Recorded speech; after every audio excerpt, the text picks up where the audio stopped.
Hello everyone, I am Rani and welcome to my channel. তোমরা সবাই জানো বাঙালিদের বিয়ের সিজন চালু হয়ে গেছে। আর বাঙালিদের বিয়ে মানেই শুধু আইব্রো ভাত নয়, বাঙালিদের বিয়ে মানে অনেক আনন্দ, অনেক ফাংশনস, অনেক রীতিনীতি, অনেক কিছু। আর সেই বিয়ের একটা মোস্ট ইম্পর্টেন্ট পার্ট হলো বিয়ের পিঁড়ি। যে পিঁড়িতে বসে বর আর বউ বিয়ে হয়। আর এই যে বিয়ের পিঁড়ি, এটার একটা আলাদাই রীতি আছে আমাদের কালচারে।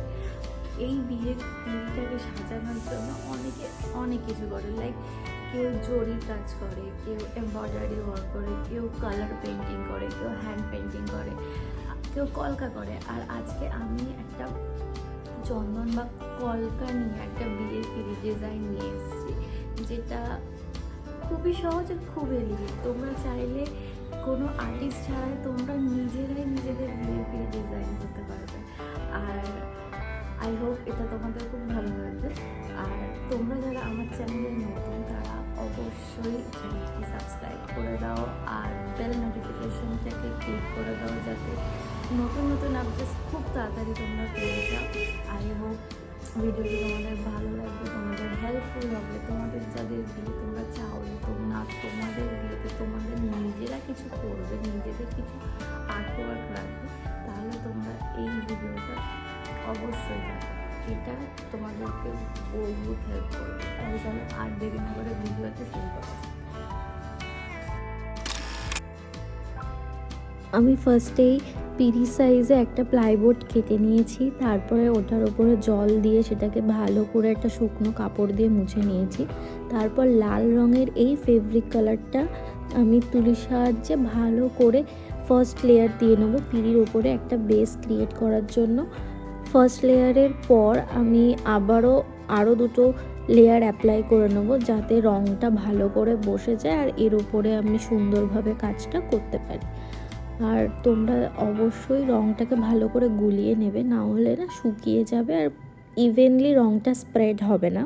আর এখানে আমি 2 থেকে 3 লেয়ার রঙ অ্যাপ্লাই করে বেস ক্রিয়েট করে নিয়েছি। আর বেসটাকে অবশ্যই ভালো করে ড্রাই করে নেবে। দেন আমি এই 000 আর 4 নম্বরের তুলি ইউজ করে কালার করব আর এই হোয়াইট ফেব্রিকটাকে ইউজ করব। ফার্স্টে হোয়াইট ফেব্রিকটাকে একটা কন্টেনারের ওপরে নিয়ে জল দিয়ে ভালো করে গুলিয়ে নিয়েছি আমার যতটা পরিমাণ লাগবে সেই হিসাবে। দেন চারপাশে 4টে ডট করে নিয়েছি। ডট করে নিয়ে তারপরে আমি একটা বর্ডার লাইন টেনে নিয়েছি।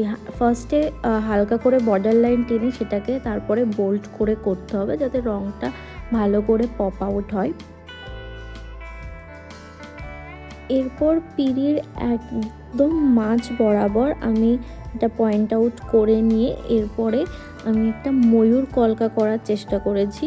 তোমরা চাইলে ফার্স্টে পেন্সিল দিয়ে ড্র করে তারপর রং অ্যাপ্লাই করতে পারো, তাহলে এটা তোমাদের কাছে আরও সহজ হয়ে যাবে। আমি যেহেতু ফার্স্টে কোনো ড্রাফট করিনি, সেই কারণে ফার্স্টে হালকা করে কালার বসিয়ে নিয়েছি, তারপরে সেই কালারটাকে বোল্ড করে দিচ্ছি, যাতে কলকাটা খুব ভালোভাবে পপ আউট হয়। ময়ূর ফিগারের বেস করার পরে আমি এটাকে সি কলকা বা হাফ সি কলকা দিয়ে আর কিছু প্যাটেল দিয়ে আমি এই ময়ূরটাকে কমপ্লিট করব। দেখো ফার্স্টে আমি এখানে হাফ সি করেছি, তারপরে সেখানে কিছু প্যাটেল লিফ ইউজ করেছি।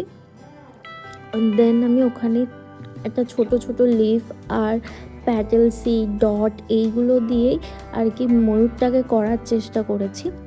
আর এটা খুব সহজ একটা ডিজাইন রেখেছি। হ্যাঁ, এটাতে পুরো ইভেন হওয়ার কোনো প্রয়োজন নেই, ইভেন না হলেও জিনিসটা দেখতে খুবই ভালো হবে।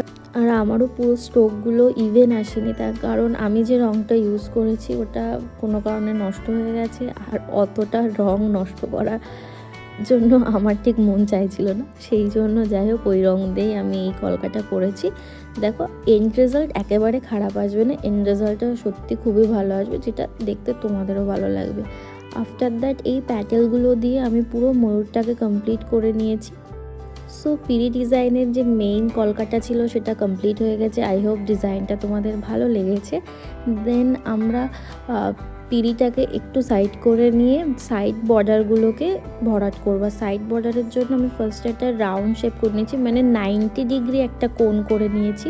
তোমরা চাইলে পেন্সিল দাগে আউটলাইন করে নিতে পারবে। ফার্স্টে দুটো লাইন করব, তারপর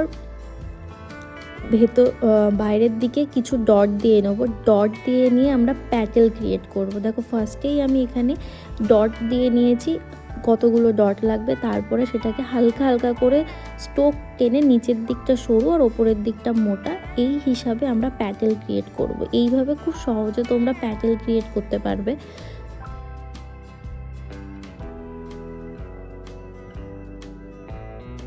এরপর রাউন্ডের ভেতরে আমরা আম কলকা বা ঘট কলকা করব দুটো। ফার্স্টে আমি সি করে বেসটাকে ক্রিয়েট করে তারপর নিচ থেকে আম কলকাটা করে নিয়েছি। আম কলকা করার পর তার মিডিলে একটা ডট দিয়ে একটা লম্বা দাগ টেনে নেব, আর তারপর ওই ভেতরের দিকে লাইন বরাবর এইভাবে কিছু বিন্দু করে নেব। দেখো ইজিলি একটা খুবই সুন্দর একটা লুক ক্রিয়েট হবে। এইভাবেই আমরা পুরো পিঁড়ির চারপাশটায় সেম ডিজাইন করে নেব, তাহলে পিঁড়িটা পুরো ভরা ভরা লাগবে।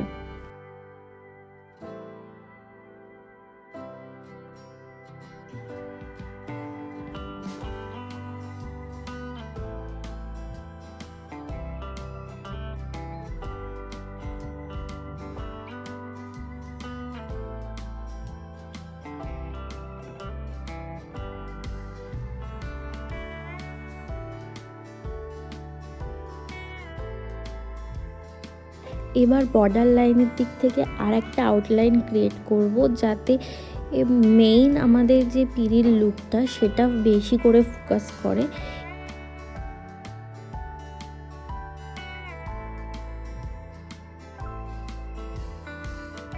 দেন একটা পেন বা পেন্সিল যে কিছু নিয়ে সেটার ব্যাক সাইড থেকে রং নিয়ে আমরা এইভাবে ডট ডট করে পুরো পিঁড়িটার আউটলাইনটাকে ভরাট করে দেবো। তাহলে কি হবে, পিঁড়িটাকে পুরো ভরা ভরা লাগবে আর দেখতেও ভালো লাগবে, আর খুব তাড়াতাড়ি এই জিনিসটা করা যাবে। আর তোমরা যদি না পারো এই ডিজাইনটা করতে, তাহলে তোমরা এইভাবে ডট আর এইভাবে বর্ডার লাইন টেনেও সিম্পলি তোমাদের পিঁড়ি ক্রিয়েট করতে পারবে।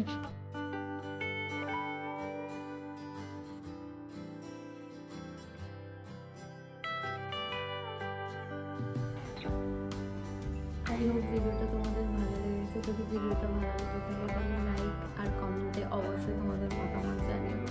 আর যদি আমি কিছু মিস্টেক করে থাকি তাহলে অবশ্যই সেগুলো আমাকে কমেন্টে জানাও, আমি ডেফিনেটলি সেগুলো আরও ভালো করার চেষ্টা করব। আজকের মতো এই অবধি, দেখা হবে নেক্সট ভিডিওতে। Bye bye.